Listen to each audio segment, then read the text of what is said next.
$4,000. I mean, and there was hardly anything even close in terms of price performance. Any other? Yeah. What was the most interesting applications you heard people using the stage? Well, there are some of them listed in the blog. You can check it out there. That's at Sudden Disruption if anybody wants to go look it up. It's just Google Sudden Disruption. The Skycam was one of the ones that impressed me. Industrial Light Magic Call. And that's when they were just getting started. And again, they needed something, a lot of addressability, a lot of RAM, they would go like hell. And so Industrial Light Magic. Oh, also the Amiga development was all done on Sage computers. As a matter of fact, Amiga also bought a copy of Bill Bonham's multi-user BIOS. And I don't know if any of it ended up in their kernel or not, but that was a fun development. They were a great group of people. I remember working with them. I spent a lot of time out at customer sites and visiting customer sites and our bigger customers and so on. There's a lot of work being done in Europe as well. Siemens did a big project for Ford Motor to do voice-operated painting of automobiles. And so one of the first voice applications, we were talking about early 80s, to actually be implemented in an industrial environment was done on Sage computer. But there are literally thousands of applications, and they tended to be things that pushed the limit, that needed the memory, addressability, and performance. Yeah. Sure.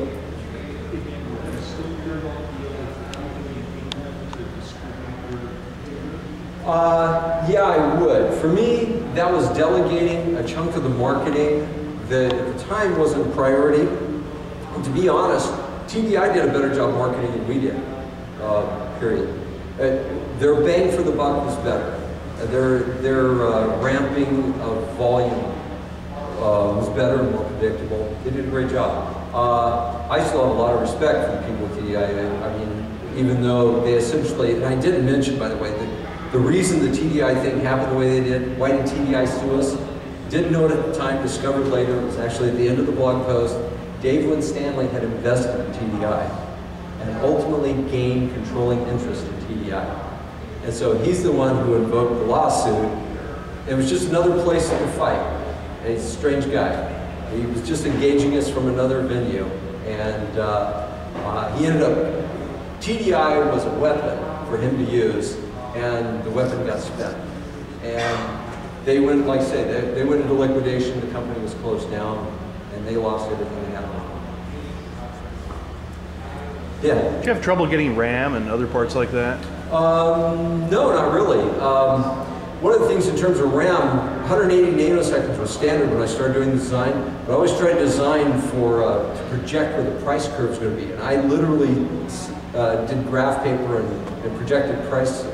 I designed for 150 nanoseconds. When I did the design, it was prohibitive in terms of cost. But by the time we got in production, we could almost make it, and by the time our production ramped up, it was right in the middle of that envelope, so it worked real well. Later we went to 120 nanoseconds. We never had a problem with parts. Motorola loved us, Jack Brown at Motorola, because we were such a shining example of their part. They used us as, in their slide presentations. And so we got priority through the distributors whenever we had any part problems. Al also did a great job. I never saw any problems, so no, is the answer. Yeah. How is it running a computer business outside of the Bay Area here, outside of the Silicon Valley? I really don't know because I've never run one in the Bay Area. Although I've worked, yeah, exactly. I've worked a lot in the Bay Area. Like I say, I was working for General Electric at the time, monitoring their nuclear inside containment. We were using Z80s to monitor their nuclear power plants. And so I spent time with that. I've also worked with other projects in the Silicon Valley.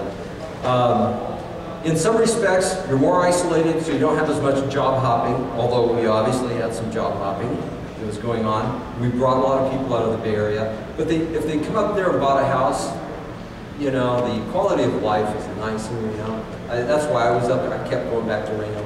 I like to hike up the mountains. So there are pluses and minuses, I guess, is the answer to it. There's communication. I had an airplane at the time. I'd fly down, I'd bring the layouts down and get boards made, so it worked out. It wasn't a problem. All right, well, thank you very much.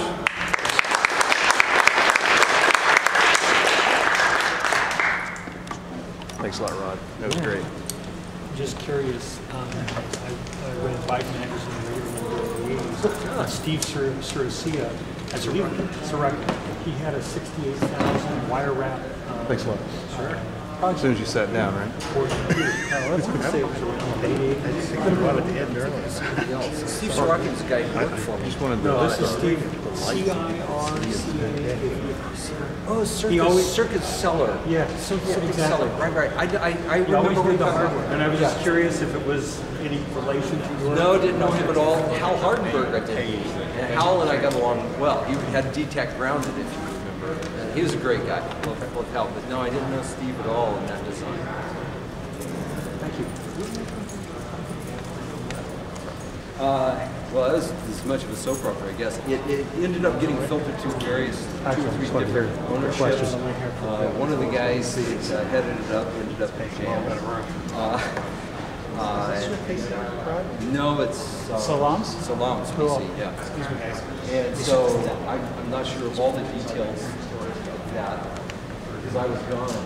But this is business for every 5 years. I'm sort of tempted to be sitting down and doing this, but okay. Right over here. What we'll do is I'll move this, you put that here, and you can sit like right here. Okay. Yeah, I'm in the shot. Don't worry about it. It contracted down and went through various forms and ended up existing.